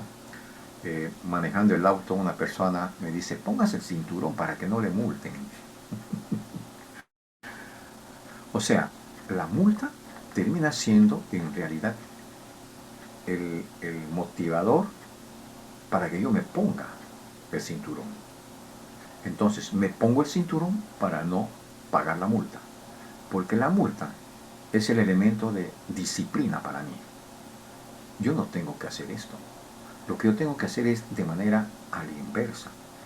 Entonces me pongo el cinturón, me vea o no me vea un policía, porque eso es bueno para mí, porque eso representa para mí mi vida, mi salud y mi integridad. Eso es bueno para mí. No lo hago para que el policía me vea y no me multe. Esa es la manera equivocada como nosotros a veces entendemos la figura de la disciplina. A eso se refiere esto. Un ejemplo. Aquí tenemos un ejemplo también dentro del material. Tu hijo de 4 años te pega. Quizás está enfadado porque le has dicho que antes de jugar al Lego con él debías terminar un correo electrónico y él ha reaccionado dándote un golpe en la espalda, ¿verdad? O sea, estamos más interesados en nosotros mismos y no llegamos a entender que tenemos al lado nuestro un niño que está en el proceso de desarrollo y que necesita ser enseñado. Entonces, reacciona, nos sorprende que un niño pequeño pueda causar tanto dolor. Y puede que te caiga el golpe de repente en la nariz y te rompe la nariz y te sangra. Entonces, la reacción allí es inmediata. ¿Qué hacemos entonces? Reaccionamos inmediatamente, lo agarramos muy fuertemente, o de repente más de lo debido, y quién sabe, se nos va la mano, ¿no? O quizás con los dientes apretamos y le diremos con fuerza y cólera, y no se pega, ¿no? Luego le aplicamos un castigo, mandarle al cuarto. ¿Es la peor reacción? No, no es esa necesariamente la peor reacción, ¿no?, de un niño. Puede ser peor. ¿Podrían ser mejor? Claro que sí. El regañar, el rechinar los dientes, no, no es esa. Yo creo que podría ser mejor en el sentido, ¿qué es lo que hace falta? Nosotros tenemos que hacer estas preguntas y tenemos que tener claro qué queremos conseguir realmente con nuestros hijos si se portan mal. ¿Qué es lo que queremos conseguir? Entonces, otra vez, el objetivo es actuar a partir de una filosofía intencional y tener una estrategia para una conducta inadecuada en el niño. En la primera parte, si nosotros tendríamos que ver aquí, ya tenemos en nuestro alcance una filosofía, que es la de ser proactivos, conectarse con el niño. Una vez conectado con el niño, conseguir dos cosas: que se dé cuenta de lo que ha hecho y que permita que nosotros enseñemos y construyamos su cerebro. Eso es lo que esa es una filosofía, una forma como nosotros podemos trabajar para aplicar una disciplina positiva, pero no es la única. Por lo menos aquí encontramos otra forma más, ¿no? Que queremos alcanzar entonces. Queremos alcanzar una buena conducta externa inmediata, pero crear una estructura cerebral interna es mejor para lograr una conducta y mejores destrezas relacionales. Ese es un trabajo a largo plazo. Que el niño tenga la capacidad de decir, yo no puedo, pero puedo ayudarte en esto y otro, yo puedo hacer esto. Logramos que el niño acepte también sus limitaciones, pero que no se limita, sino que tiene la capacidad de poder seguir avanzando. La disciplina entonces tiene que ver con enseñanza. Una vez más. Entonces, si la disciplina tiene que ver con enseñanza, el miedo, el castigo, el llanto, en realidad son elementos, instrumentos de poder y control. ¿Cuál es el resultado? El resultado en realidad que queremos es que hagan lo que queremos que ellos hagan. O sea, cosas positivas. Que obedezcan como parte de sus procesos. Entonces, ¿cómo podemos actuar para que la disciplina sea buena? No debe generar miedo y debe crear destrezas. La disciplina no debe crear miedo, sino crear destrezas y habilidades para que se puedan relacionarse y para que puedan ser también formativos estructuradamente dentro de sus desarrollos. Y la técnica que tenemos aquí es aplicando 3 preguntas. ¿Por qué? ¿El qué? Y el cuál. ¿Por qué? ¿Por qué mi hijo ha actuado así? Es la pregunta que tenemos que nosotros hacernos. ¿Cómo estamos? Como estamos enfadados, la respuesta podría ser, ¿no? Ponga allí usted la respuesta que usted quiera poner allí, ¿no? Porque es un niño mimado, porque intenta exasperarme. Y esas son a veces las respuestas que tenemos, ¿no? La pregunta siguiente sería, ¿esto en realidad lo que el niño está queriendo mostrar? El por qué en realidad está enfocado con curiosidad, analizando detrás de la conducta, sin presuposiciones. Tenemos que enfocarlo con curiosidad. Si el niño me golpea, me está queriendo comunicar algo. Yo tengo que analizar detrás de esa conducta del niño, sin presuponer que es un mimado, que es un malcriado, que es un insolente, sino qué es lo que hay detrás de esa conducta, porque el niño intenta expresar algo, solo que lo hizo de una manera inadecuada. ¿Por qué? Porque no sabe cómo expresarse. La primera reacción puede ser esa, ¿no?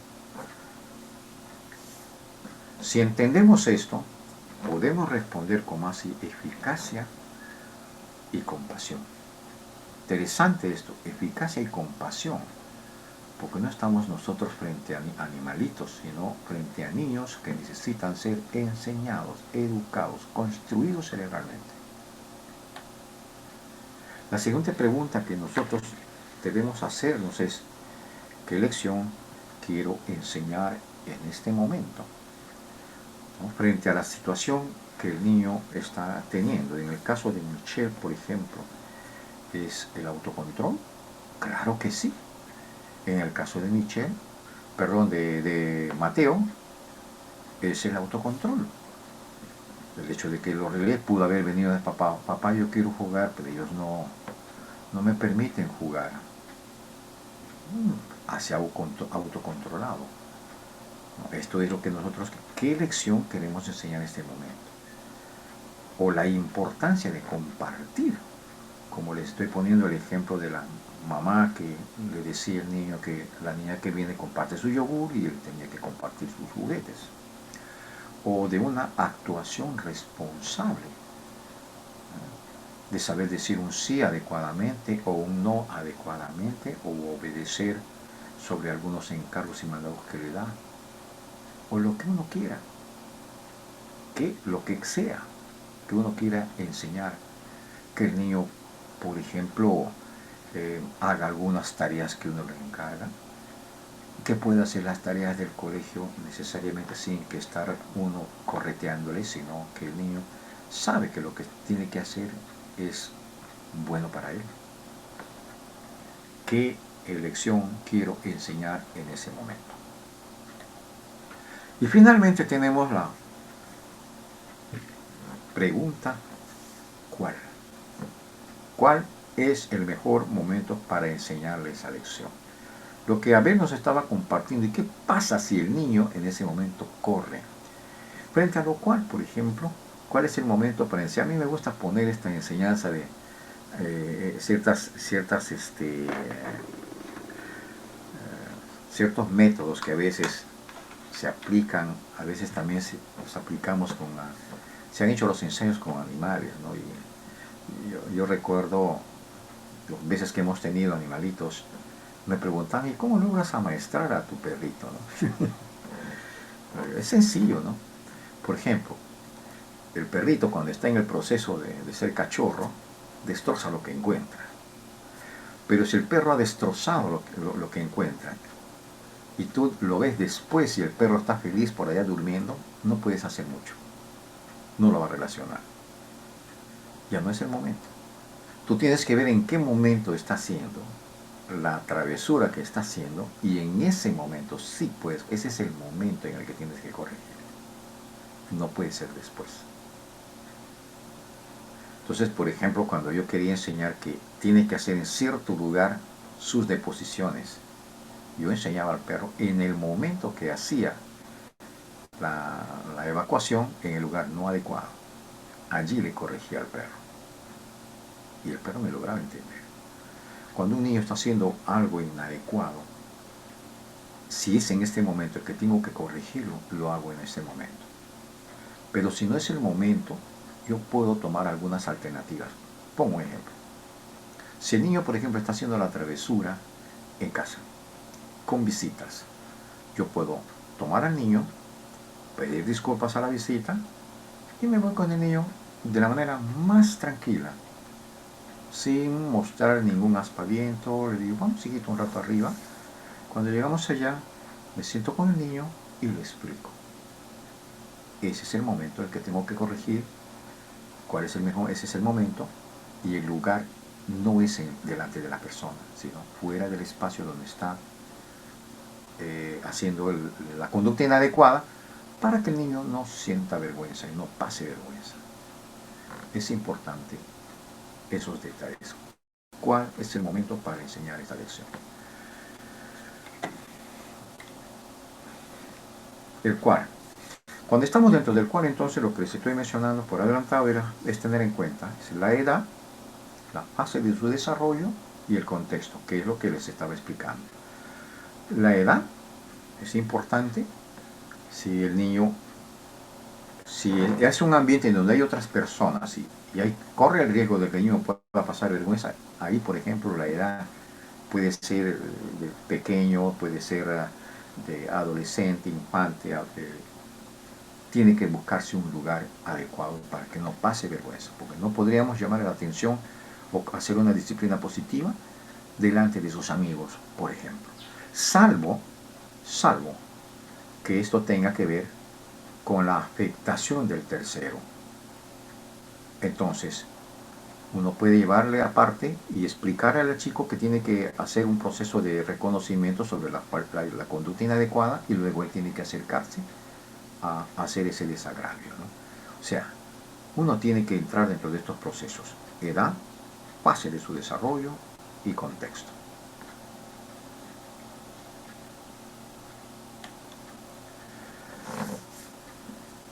Disciplina. Seguimos con esta parte ya final, que estamos ya a punto de terminar con esta penúltima diapositiva. Normalmente nuestros hijos nos la emprenden a golpes simplemente por ser groseros o porque nosotros seamos un fracaso como padres. Por lo general, arremeten contra nosotros porque todavía no cuentan con la capacidad necesaria para regular sus estados emocionales y controlar sus impulsos. Cuando los niños están muy unidos a sus progenitores, se sienten lo bastante seguros para poner a prueba esta relación. En otras palabras, la mala conducta de tu hijo suele indicar la confianza y seguridad que siente contigo. Hay veces los niños muestran una conducta inadecuada porque creen que tienen en ese momento la confianza contigo. Y eso no significa que uno no hace el proceso. Uno tiene que hacer el proceso para que el niño pueda distinguir entre lo que significa, por ejemplo, una conducta inadecuada, aun cuando tiene la confianza segura, pero lo hace con esa seguridad. Uno tiene que tener la paciencia sin suposiciones y con el cerebro pleno para poder disciplinar al chico, o sea, corregir la conducta inadecuada. Muchas gracias. Ahora, hay más ejemplos en el material que ustedes tienen en relación justamente a estas dos técnicas. Una es el de conectar y lograr estas dos cosas dentro de la proactividad, el de darse cuenta el chico y apertura hacia la construcción cerebral para que pueda reflexionar sobre lo que está haciendo y el planteamiento de estas tres preguntas.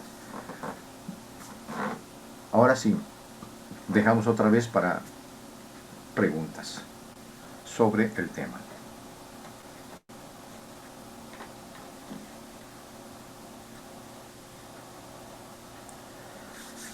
Bien, espero que nos ayude en estos procesos.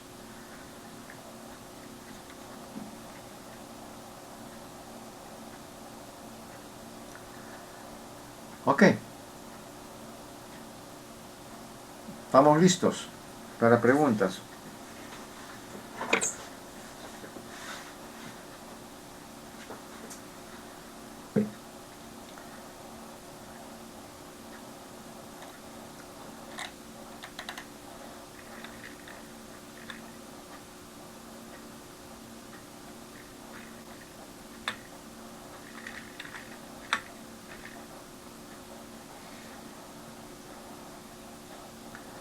Vamos, Amaro Zapata, vamos, pastor. Sí, profe. Anécdotas, preguntas, ampliación. Una inquietud nomás, inquietud. Profe, ¿por qué bueno, yo cuando mis hijos estaban en el colegio, teníamos lo que se llama escuela para padres. Ajá. Y ahí había un psicólogo, iba a dictar lo que se llama escuela para padres, ¿no? Uh-huh. Entonces, él nos enseñaba que nosotros no deberíamos de castigar a los hijos, sino dice, deberíamos de sancionarlos. Entonces, ¿cuál es la diferencia entre disciplina y sanción? Dice, no hay que castigarlos, sino hay que sancionarlos, decía él. Entonces, bueno, usted sabe que nosotros como siervos de Dios, pastores, tenemos ya una estructura bíblica. Y la Biblia dice, pues, dice que hay que corregir al hijo con vara, ¿no? Y la palabra vara en el hebreo es instrumento. Entonces, bueno, tengo tantas cosas que hablar sobre este tema. Uh-huh. He estado a varios consiervos también. Varias anécdotas que han ocurrido con algunos padres de familia, por decir, a veces cuando el padre no es instruido, ¿no? Le corrige a su hijo con la correa o con lo que encuentra. Ajá. Entonces, se dice que había un padre que le corregía a su hijo con la correa que usaba de su pantalón, Ujú. Y el niño entró al cuarto, ¿no? Y encontró la correa. Y el niño se asustó, porque esa era la El correa que usaba el instrumento, papá. el instrumento. Bueno, para ese padre no era el instrumento, sino él usaba la correa. Bueno, la correa tiene su propósito, es para el pantalón, ¿no? Etcétera. Pero bueno, yo me quedé, yo siempre, bueno, yo he luchado con esta, yo creo que todos aquí los que somos pastores luchamos con esto, porque siempre queremos enseñar a nuestra congregación y a las personas que tal vez nos relacionamos, hermanos, porque nosotros más nos relacionamos con la familia, ¿no? Con los hermanos en Cristo. Y nosotros sí queremos dar una explicación bíblica, sobre todo enseñar el consejo de Dios, como dice el apóstol Pablo, ¿no? De tal manera que la disciplina, bueno, la palabra disciplina tiene muchas connotaciones también. La palabra mismo, ¿no? No solamente indica castigo, sino entrenamiento, enseñanza, etcétera.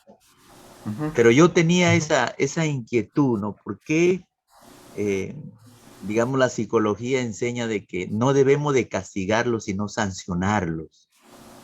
Entonces, según el teacher que nos enseñó en ese momento, bueno, para él la palabra sanción decía que era de prohibirles, por decir, no, si hoy les tocaba ver televisor, ya no hacerles ver televisor. ¿Me captó, profe? Claro que sí te he captado, hermano. Mira, Entonces, cuando estamos hablando de disciplina positiva a través de estas dos técnicas que hemos visto ahora, si te darás cuenta, la figura de disciplina es la figura de desarrollar, es propositiva, es de dejar de construir, porque el niño lo que está haciendo es, no sabe todavía en este proceso qué es una conducta inadecuada y qué no. Lo que hace es simplemente interpreta y sobre su interpretación manifiesta y exterioriza una conducta.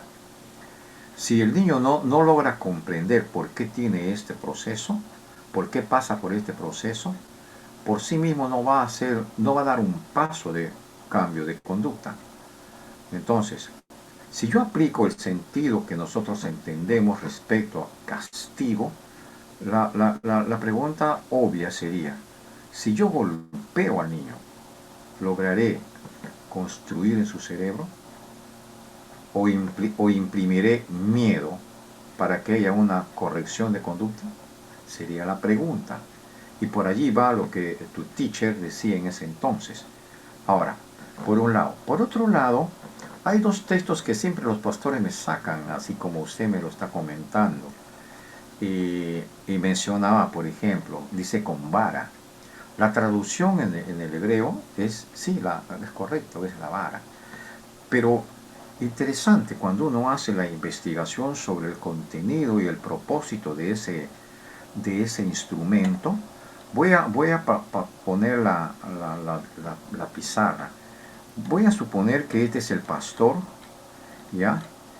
Y la manada que tiene es así de grande. Y está llevando al pastoreo. Y de repente las ovejas empiezan a caminar y a caminar todos rápidamente y él quiere alcanzar y ve que un grupo se desbanda por este lado y el otro grupo se desbanda por este lado y ve que se puede partir. ¿Qué hacía el pastor? El pastor tenía una vara, ¿ya? Que le decían normalmente callado. Él corría y lo ponía en esta parte que está aquí. Las ovejas miraban sobre la vara y la vara se acercaba y lo que hacía es lo redireccionaba. Cualquiera sea el lado que ponía y lo volvía a redireccionar y lo ponía en el redil correcto que quería. Era esto. Entonces, si usted golpea a la oveja, no va a entender qué es lo que tiene que hacer. La figura que se utiliza de la vara allí es para redireccionar. O sea, es mostrarle por dónde quieres que vaya. Entonces lo que hacía el pastor le decía, van por allá. Y veía la vara y sabía que no podía continuar por allí. La figura de las enseñanzas está en relación a la vara. Yo lo que hago es enseño a mi hijo para que se redireccione. Esto es lo que nosotros encontramos en la idea de la vara cuando nosotros vemos este ejemplo en las escrituras. Es guiar. Y el mismo ejemplo también tiene que ver con los chicotes, que las riendas que tiene un caballo. Un caballo, sin tener que hablarle, por ejemplo, uno le puede decir, ve a la derecha o ve a la izquierda. Le ponen del bozal que viene aquí estas dos riendas. Y el jinete, sin necesidad de hablarle y sin saber el lenguaje del caballo, lo que hace es tira de un lado y el caballo sabe que la vista es por la que se conduce. Y entonces se inclina hacia ese lado. Luego, nuevamente, hacia el otro lado y se inclina hacia ese otro lado. Esa figura se utiliza para construir, para enseñar como disciplina. Entonces, aquí lo que encontramos también es lo mismo. Esta figura de preguntar el por qué, estamos trabajando con cerebros, no estamos trabajando con intuiciones, nada más como tienen los animales. Creo que además de intuición, tienen esta particularidad de... Sí, pues es intuición, ¿no? Nosotros tenemos más que intuición, tenemos nosotros el cerebro pleno, nuestros tres cerebros que funcionan ya de manera entrelazadas unas con otros en esa complejidad en la que nosotros tenemos que trabajar. Y por eso esta figura de conectarse frente a las emociones es importante, que la persona se normalice en la emoción su vida para que dé la oportunidad para construir. Y en la otra es haciendo las preguntas, porque detrás de la conducta hay una realidad que necesitamos averiguar en el niño. Y el niño puede decir, ¿no? Cuando uno le pregunta, ¿por qué? O el qué y el cuál. ¿Por qué me has golpeado, hijo? Dice, porque tú no me escuchas. ¿Y en qué quieres que te escuche? Voy a poner un ejemplo. Un niño está jugando en su mundo. 2 años, 3 años. Y está que juega allí, de repente se le ilumina algo al niño. Y el niño se levanta. Y dice, mamá, mamá, mamá, mamá. Va corriendo. ¿Qué, hijito? Mira lo que he encontrado. Ya, hijito, en algún momento te voy. Espérate un ratito, estoy cocinando. Bloqueas al niño en su proceso de aprendizaje. La primera te la pasa, la segunda también, la tercera se va a estructurar y se da cuenta que nunca escucha. Y luego repetimos el esquema que se ha estructurado. El niño ya se ha estructurado de todas maneras. Y cuando mamá en algún momento le llama, el niño está jugando, no le va a atender. Entonces la mamá aplica poder sobre esto para corregir. Dice, te estoy llamando hace rato y no quieres obedecer. ¡Pah! Le mete un golpe. Y el niño no entiende. Va a obedecer, por supuesto. Pero ese es un logro a corto plazo. No ha construido. Y el día que mamá no está, el niño hace lo que le da la gana allí, porque no hay quien le reprenda y no hay el poder del látigo para eso. Y la idea es eso. Que el niño, esté o no esté papá, hace las cosas, hace las tareas, se comporta bien, guarda las cosas, cocina, hace sus tareas, va aquí o va allá, trae al hermanito, coopera con la casa, contribuye, etcétera, etcétera, etcétera. Uno podrá decir con toda tranquilidad, construí bien a mis hijos en disciplina positiva. Y disciplina allí, por eso decía, enseñando. Claro. Los pastores, para terminar, los pastores que me han hecho estas preguntas, por supuesto han manifestado su desacuerdo conmigo. Yo no he estado tratando tampoco de decir que lo poco que hemos entendido nosotros, ellos están equivocados. Sin embargo, al final aplicamos y decimos algo que es muy interesante. Así nos han enseñado. Y esto es lo que nosotros enseñamos. Bueno, Sí, pastor, respecto a esto, disculpe.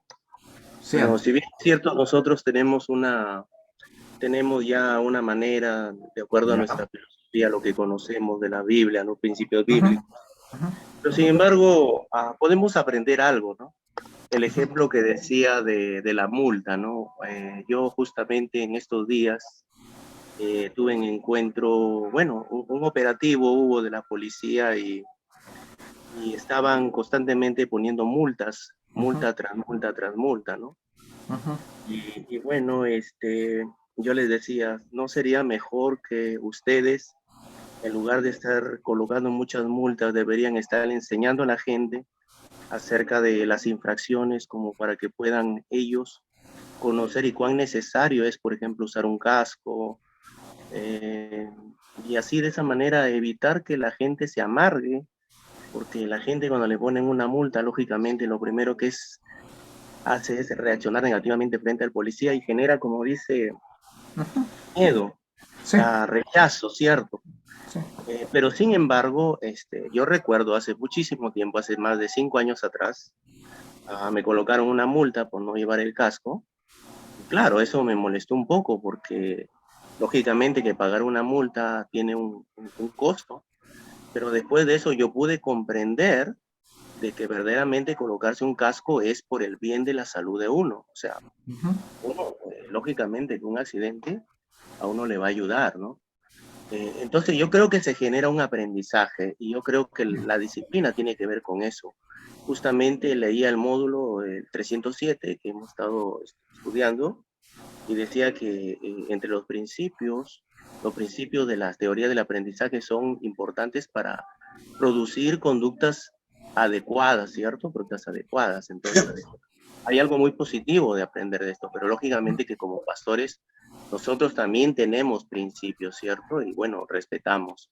Pero lógicamente que algo aprendemos, algo muy bueno, que es que la persona pueda, como dice aquí, a través de lo que hemos estado aprendiendo, que uno debe controlarse, es decir, que uno debe, esa parte del cerebro reptiliano que le llaman, tratar de calmarse y empezar a trabajar con lo que dice, ¿no? Con el neocortes, que le llaman la parte Cerebro pleno. racional, ¿no? Racional y aperturar un diálogo con el niño, como usted dice, ¿no? Aperturar un diálogo. Bueno, esa es la idea, ¿no? Tratar de generarle un aprendizaje, ¿no? Y bueno, en las teorías del aprendizaje justamente hay una teoría que se llama la teoría histórico-social, de que se usa mucho en educación, donde uno aprende, dice, de la persona y aprende del contexto Ujú. social en que vive. Y entonces es la persona que le lleva a un punto, de un punto hacia otro punto, y entonces genera un aprendizaje. Y yo creo que la disciplina en parte genera un aprendizaje porque le ayuda a alguien a superar lo que realmente el fracaso que tuvo, el error que cometió, el pecado que hizo, el caso de la Ujú. iglesia, por ejemplo, ¿no? Sí. Sí, Lo que estás mencionando, eso también ha sido tocado justamente en ese módulo que tiene que ver con la disciplina a través de las consecuencias. Sí, aquí estamos trabajando con la disciplina positiva en los chicos que están en este proceso. Se puede aplicar también esto por las consecuencias, ¿no? En cierto modo se mencionó en parte de lo que es el material cuando se dijo entonces no vas a jugar con Graham, dice, ¿no? Y un poco privándole que pueda jugar con su amiguito. Eso tiene que ver con lo que es la disciplina bajo las consecuencias. Una, las consecuencias lógicas y otra, las consecuencias naturales también, dentro de lo que es la disciplina. Y mencionaste eso, Antonio. El asunto de la multa es en cierto modo una disciplina que tiene que ver con las consecuencias de tener que pagar una multa y te corriges, ¿no? Pero no hay una especie necesariamente de ser muy drástico en el sentido de golpear, ¿no? Si no te golpea, es todo el esfuerzo que tú tienes que hacer para tener el dinero y eso se llama por consecuencias.